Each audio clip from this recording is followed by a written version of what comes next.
Magandang araw mga kamag-anak.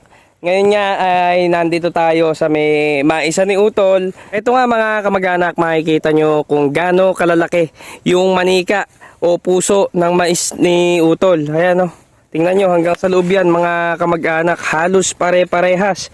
Oh, napakaganda. So sana mga kamag-anak, maalagaan niyang mabuti nang hindi masira.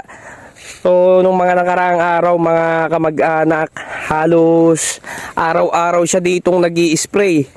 Kasi nga hindi naman to sabay-sabay itinanim. So hindi siya umuupa ng tao mga kamag-anak. Pagka kasi ganito mga kamag-anak na stage, medyo kailangan talaga ng porsigidong pag-aalaga dyan, no?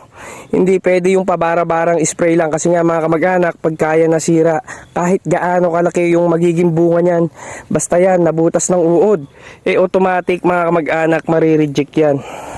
Kaya ang ginawa niya mga kamag-anak, para sure na hindi masira yung kanyang mais, siya na mismo, o siya lang mismo ang nag-i-spray niyan para pulido mga kamag-anak. Ayan o, nakita nyo naman.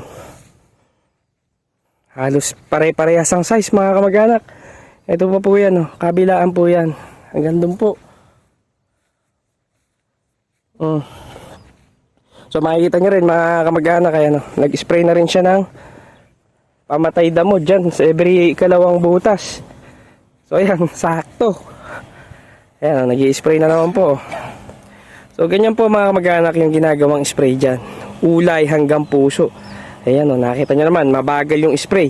Ibig sabihin yan mga kamag-anak, pulidong pulido.